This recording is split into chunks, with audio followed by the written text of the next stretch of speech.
Saya bisa panggil Bu Ika dari Pendidikan Geografi FKIP UNS dengan NIM K542039. Nah, selamat siang semuanya. Apa kabar hari ini? Masih tetap harus semangat ya. Semangat, oke. Pada pertemuan kali ini kita akan membahas mengenai apa? Kita akan membahas mengenai dasar-dasar peta. Nah, ada yang sudah tahu apa itu peta? Ketika kalian mengunjungi suatu tempat, tapi kalian belum tahu tempat itu di mana ya. Nah, apakah kalian pernah mengalami hal seperti itu? Nah, apakah petunjuk suatu tempat itu bisa diartikan sebagai peta? Nah, mari kita lihat penjelasannya. Nah, menurut kalian, gambar di sini ini merupakan peta atau bukan? Bisa disebut peta atau bukan? Ayo, peta atau bukan? Sekarang kita ingin mengetahui apa itu peta. Apa itu peta? Nah, bisa dilihat penjelasannya. Peta merupakan gambaran konvensional dari permukaan bumi, diperkecil dengan skala sesuai dengan kenampakannya dan komponen-komponen yang ada di dalamnya. Nah, sekarang kita tahu kan pengertian peta? Ini ada definisi peta menurut Badan Koordinasi Survei dan Pemetaan Nasional pada tahun 2005. Peta merupakan wahana bagi penyimpanan dan penyajian data kondisi lingkungan, merupakan sumber informasi bagi perencana pengambilan keputusan pada tahapan dan tingkatan pembangunan. Peta adalah gambaran tentang permukaan bumi yang diperkecil dengan skala. Nah, peta itu umumnya digambarkan dalam bidang datar dan dilengkapi dengan skala. Ada juga orientasi, simbol-simbol, dan legenda. Nah, itu merupakan komponen dalam peta. Selain skala, simbol, kemudian orientasi, apakah kalian tahu komponen yang ada di dalam peta itu apa saja? Ini adalah contoh dari peta fungsi kawasan lahan Kecamatan Bandungan. Kira-kira apa aja sih yang ada di dalamnya? Apa aja sih komponen-komponennya? Mari kita lihat. Nah, di sini komponen peta yang pertama yaitu ada judul peta. Judul itu akan menggambarkan informasi apa yang ada dalam peta tersebut. Dalam peta tersebut itu memuat informasi apa saja sih? Menggambarkan informasi apa saja sih? Nah, menggambarkan isi dan jenis peta yang ditulis dengan huruf kapital. Ingat ya, ditulis dengan huruf kapital. Nah, di sini dikasih contoh.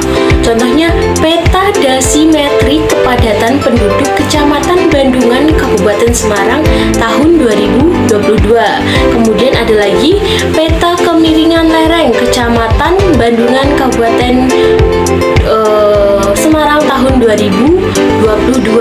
Nah, kemudian komponen yang kedua ada koordinat dan garis lintang.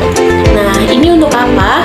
Koordinat dan garis lintang itu untuk menunjukkan suatu lokasi, suatu tempat. Untuk menunjukkan lokasi suatu tempat. Nah, berbentuk angka-angka dan koordinat.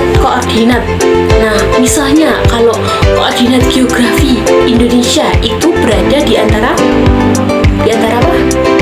Di antara 6 derajat LU sampai 11 derajat LS dan 95 derajat BT sampai 141 derajat bujur timur. Nah, itu merupakan koordinat dan garis lintang. Komponen peta yang ketiga ada apa? Ada legenda dan simbol.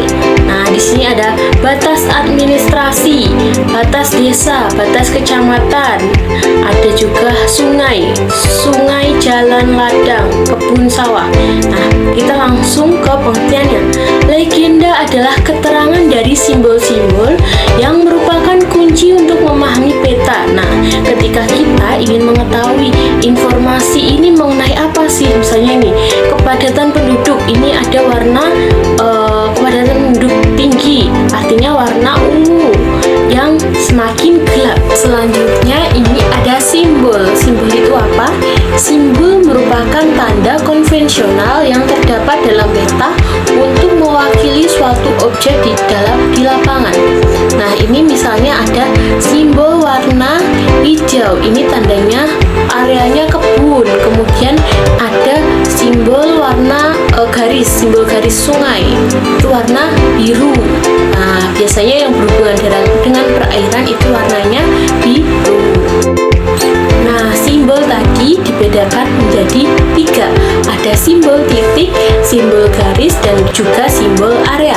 Nah, simbol titik itu lokasi suatu tempat. Misalnya ini 1 titik. Nah, di sini ada ibu kota negara. Kemudian ada ibu kota provinsi, hanya 1 titik saja. Kemudian ada simbol titik gunung. Nah, gunung apa? Nah, itu merupakan simbol titik. Ada juga misalnya sekolah, itu juga merupakan simbol titik. Rumah sakit, nah itu bisa merupakan simbol titik. Kemudian yang kedua ada simbol garis. Nah, simbol garis ini misalnya sungai.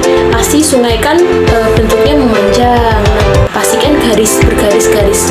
Nanti bercabang-cabang sungainya. Sungai. Oke, simbol yang ketiga ada simbol area. Nah, simbol area ini contohnya ada area danau, digambarkan dengan warna biru. Kemudian ada area rawa, ada area sawah, kemudian ada area formasi batuan kapur. Nah, itu merupakan simbol area. Nah, yang tadi ada simbol titik, ada simbol garis, dan yang ketiga ada simbol area. Komponen peta yang selanjutnya ada inset. Nah, inset ini menunjukkan kedudukan daerah yang dipetakan terhadap daerah sekitarnya. Nah, ini misalnya Kecamatan Bandungan. Nah, Kecamatan Bandungan itu berada pada Provinsi Jawa Tengah. Nah, seperti itu. Kemudian pada Kabupaten Semarang.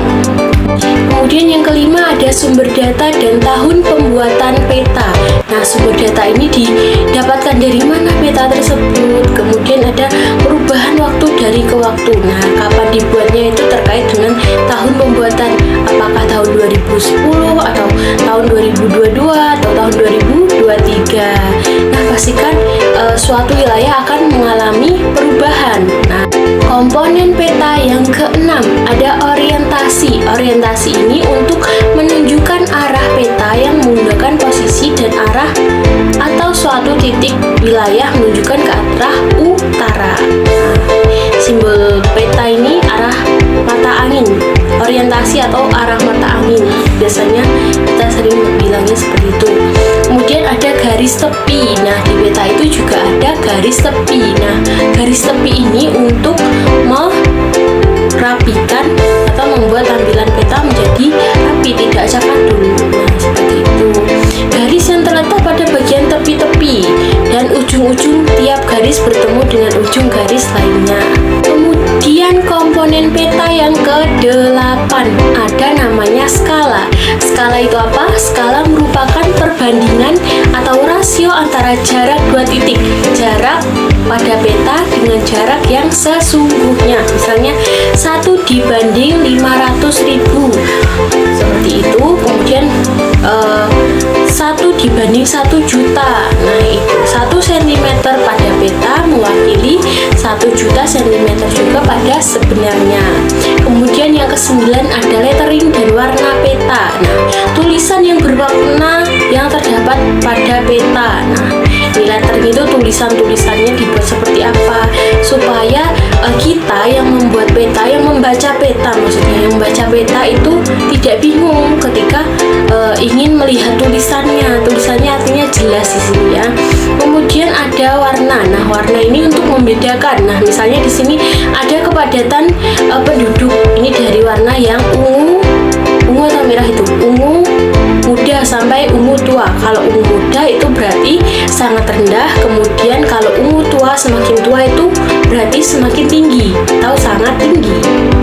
Nah, ketika kalian ingin berwisata tetapi kalian mempunyai uangnya sedikit, nah ini bisa digunakan Google Earth untuk berwisata. Nah, kita bisa lihat, misalnya kita search ke Candi Prambanan atau Pulau Dewata, Pulau Pandawa. Nah, kita bisa berwisata murah dengan Google Earth dengan bantuan peta tersebut. Baik, mungkin itu materi pembelajaran pada video kali ini. Sampai bertemu di video selanjutnya. Bye-bye.